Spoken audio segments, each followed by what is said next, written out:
এতদিন তোমাদের দ্বিঘাত সমীকরণের স্ট্রাকচার কেমন হয় এবং দ্বিঘাত সমীকরণকে কিভাবে আমরা সমাধান করে তার বীজ দুটো বের করব সেটা নিয়ে আমরা আলোচনা করেছিলাম।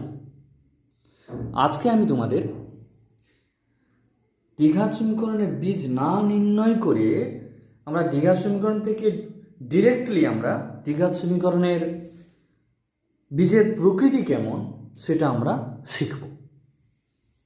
তার জন্য আমরা সিদ্ধরাচার্যের সূত্রে যখন আমরা শিখেছিলাম সূত্রটা, সেখানে আমরা এ বি সির মান A x square plus B x plus C equals to zero যদি দ্বিঘাত সমীকরণ হয়, সেখানে এ বি সির মান বের করে আমরা দ্বিঘাত সমীকরণের ওখানে সমাধান করেছিলাম, যেখানে এক্স ইকুয়ালস টু ছিল minus B plus minus root over b square minus four a c by two a, মানে ছিল x equals to minus B plus minus root over b square minus four a c by two এ।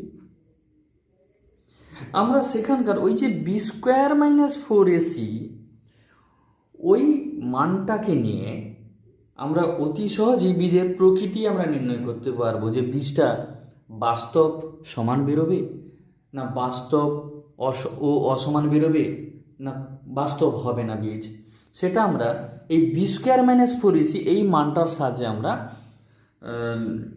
বলে দিতে পারবো আগে থেকে। এই জন্য এই বি স্কোয়ার মাইনাস ফোর এসিকে আমরা দ্বিঘাত সমীকরণের নিরূপক বলি। তাহলে সেই মানটা কেমন হলে আমরা বীজের প্রকৃতি আমরা কেমন বলতে পারবো সেইটা রাখি। যদি বি স্কোয়ার মাইনাস ফোর এসির মান case one, case two, case three এরকম তিনটে ভাগে ভাগ করেছি, যে কেস ওয়ানে বলছি যদি বি স্কোয়ার মাইনাস ফোর এসির মান যদি জিরো হয়, ইকুয়ালস টু জিরো হয়, তাহলে বীজদ্বয় হবে বাস্তব ও সমান। কিন্তু বি স্কোয়ার মাইনাস ফোর এসির মান যদি গ্রেটার দেন জিরো হয়, তাহলে বীজদ্বয় হবে বাস্তব ও অসমান।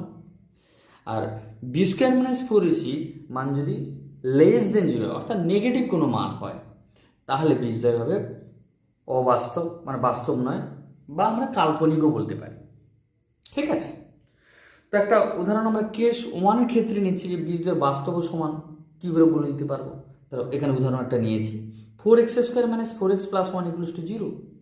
এই দ্বিঘাত সমীকরণের আমি যদি a x square plus B x plus C equals to জিরোর সঙ্গে তুলনা করি, তাহলে এর মান দাঁড়াচ্ছে ফোর, বির মান দাঁড়াচ্ছে মাইনাস ফোর এবং সি হচ্ছে ওয়ান। তাহলে তার নিরূপক যদি বের করি b square minus four a c, তাহলে দাঁড়াচ্ছে আমার মাইনাস ফোরের whole square minus four into one, four into a বলতে এখানে হচ্ছে এ ফোর আর সি বলতে এখানে হচ্ছে ওয়ান। তাহলে sixteen minus sixteen equals to zero. তাহলে এখানে নিরূপকের মান কত বেরিয়েছে? জিরো, মানে ফার্স্ট কেস। নিরূপকের মান জিরো হলে আমরা এখান থেকে সহজেই বলে দিতে পারি দ্বিঘাত সমীকরণের বীজদ্বয় বাস্তব ও সমান। আমরা চেক করার জন্য যদি এটা বাস্তব ও সমান হচ্ছে কিনা, আমরা দুটো পদ্ধতি আমরা শিখেছি অলরেডি, যে ফ্যাক্টরাইজেশন মেথড এবং সিদ্ধরাচার্যের সূত্র। দেখো আমরা যদি ওটা ফ্যাক্টরাইজেশন মেথডে যদি এই সমীকরণটার বীজ বের করি, দেখি এর সঙ্গে আমার আসছে কিনা একই রকম। দেখো আমাদের সমীকরণটা ছিল four x square minus four x plus one equals to zero.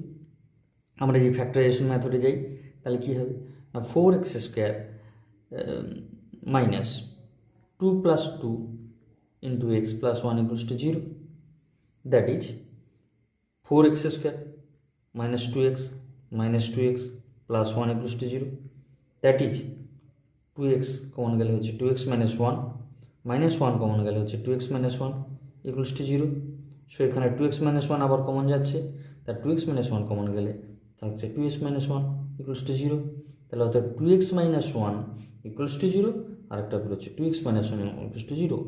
তাহলে এখানে এক্স ইকুয়ালস টু আমি ডিরেক্টলি লিখে দিচ্ছি হাফ, আর এক্স ইকুয়ালস টু হাফ। তাহলে বীজ দুটো কী কী বেরোচ্ছে? হাফ এবং হাফ। বীজদ্বয় বেরোচ্ছে one by two.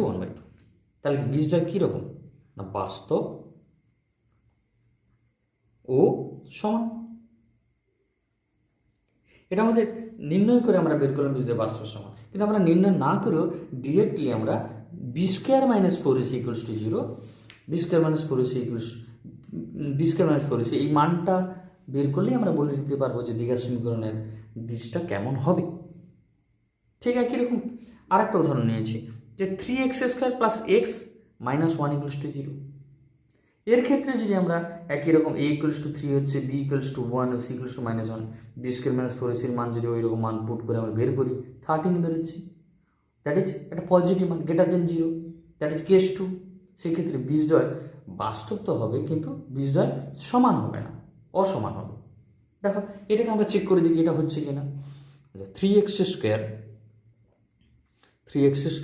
Plus X minus 1 এই সমীকরণটা। আচ্ছা আমরা দেখি 3x², আমরা ডিরেক্টলি সিদ্ধান্তের সূত্র প্রয়োগ করি যে এখানে a ইকুয়ালস টু কত 3, b equals to 1, c equals to -1। Okay, তাহলে কি হচ্ছে x equals to minus B plus minus সিদ্ধান্তের সূত্র জানি b² - 4ac by 2a। So দেখো মাইনাস অফ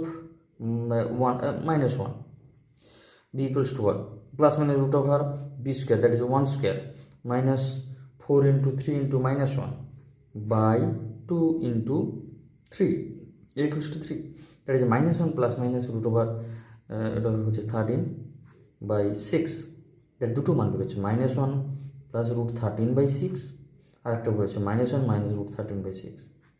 বীজদ্বয় এখানে এটা যেটা বেরিয়েছে এটা মূলত সংখ্যা নয়, করণী টাইপের বেরিয়েছে, কিন্তু এখানে দেখো দুটো বীজ কিন্তু আমরা পাচ্ছি বাস্তব, কিন্তু দুটো আলাদা। ওকে, তাহলে এটা চেক করে আমরাও দেখলাম যে বীজদ্বয় বাস্তব হচ্ছে এই দুটো যে বীজ, এই বীজদ্বয় হচ্ছে বাস্তব ও সমান নয়। তো এটা আমরা বীজটা বের করেই আমরা জানতে পারলাম, কিন্তু বের না করে ডিরেক্টলি আমরা b² - 4ac মান বের করলে সেখান থেকে করে দিতে পারবো বীজদ্বয় বাস্তব এবং অসমান হচ্ছে। একদম কেস 3 দিয়ে রয়েছে x² + x + 1 = 0। এখানেও এবিসির মান বের করে দেখা যাচ্ছে নিরূপক হচ্ছে -3। তাহলে -3 বলতে লেস দেন 0, নেগেটিভ মান।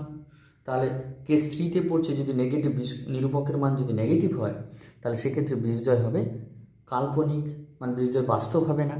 হ্যাঁ, সেক্ষেত্রে দেখো এটাও আমরা একবার চেক করে দেখে নিই যে x² + x + 1 = 0। দেখো একেও সিদ্ধান্তের সূত্র যদি অ্যাপ্লাই করি, আচ্ছা a ইকুয়ালস টু এখানে 1, b equals to 1, c equals to also 1, তাহলে x equals to -b plus minus root over সিদ্ধান্তের সূত্রটা লিখে নিচ্ছি বাই 2a। তাহলে অ্যাপ্লাই করলে হবে -1 plus minus root over 1² - 4 into 1 into 1 by 2 into 1, that is -1 plus minus root over -3 by 2। আমরা পরে আমরা যখন 11-এ পড়বো যে ওখানে আমরা কমপ্লেক্স নাম্বার পড়বো, রুট ওভার -1কে আই ধরে নেওয়া হয়, মানে ইমাজিনারি ইউনিট বলা এটাকে, আইটাকে ইমাজিনারি। তাহলে এখানে দেখো আমি যদি বসাই রুট ওভার -1 into √3 এটা লিখতেই পারি আমরা by 2, that is -1 plus minus √3i by 2।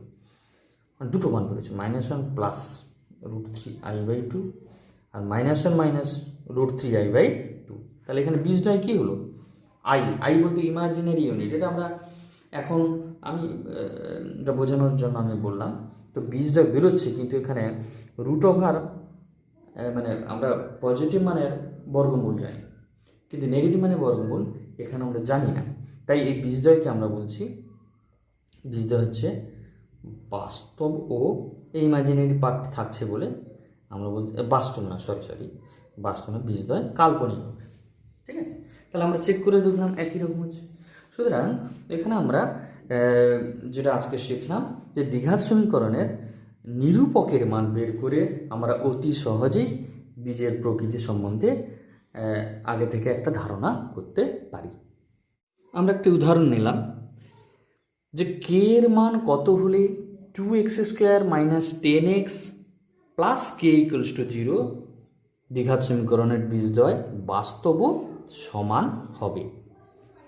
ঠিক আছে, দেখো দ্বিঘাত সমীকরণের বীজদ্বয় বাস্তব ও সমান হতে হলে আমাদের ক্রাইটেরিয়া ছিল যে নিরূপকের মানটা হতে হবে 0, তাহলে বীজদ্বয় বাস্তব ও সমান হবে। ওই আইডিয়াটাকে এখানে কাজে লাগাচ্ছি। দেখো এখানে আমাদের যে দ্বিঘাত সমীকরণটা দেওয়া আছে সেই দ্বিঘাত সমীকরণটা হচ্ছে 2x² - 10x + k = 0। তো একে যদি আমরা ax² + bx + c = 0 এর সঙ্গে তুলনা করি তাহলে কি হবে? এর সঙ্গে যদি আমরা তুলনা করি তাহলে কী হবে? তুলনা করে পাই a = দাঁড়াচ্ছে 2, বি ইকুয়ালস টু -10 আর সি ইকুয়ালস টু কে। এবার বীজদ্বয় যেহেতু বাস্তব ও সমান, তাহলে নিরূপক হবে 0। তাহলে যেহেতু 1 নম্বর সমীকরণের প্রশ্নে দেওয়াই আছে 1 নম্বর সমীকরণের বীজদ্বয় বাস্তব ও সমান, তাহলে আমরা বলতেই পারি যে অতএব ওর নিরূপকের মান হবে 0। তাহলে নিরূপক বলতে B square minus 4ac equals to 0, that is B square বলতে -10 হোল স্কোয়ার 4 ইন্টু এ বলতে 2 আর সি ভ্যালু হচ্ছে কে 0, that is 100 -8k equals to 0। So এখান থেকে কে সমান পাচ্ছি আমরা 100/8, এটা 225, সো 12.5। সো কে এর মান তাহলে অতএব কে ইজিক্যাল টু নির্ণয় মান কে ইকুয়ালস টু কত হলো? নির্ণয় মান কে ইকুয়ালস টু হচ্ছে 12.5।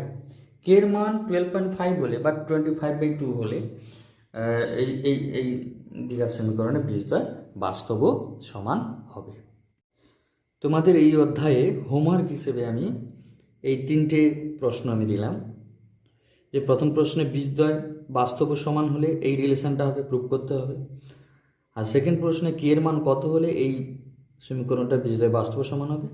আর থার্ড কোশ্চেনে বীজের প্রকৃতি, এই 3টে কোশ্চেনে বীজের প্রকৃতি নিরূপক নির্ণয় করে দেখবে যে নিরূপকের মান 0 বেরোচ্ছে না 0 থেকে বেশি বেরোচ্ছে, মানে পজিটিভ বেরোচ্ছে না নেগেটিভ বেরোচ্ছে।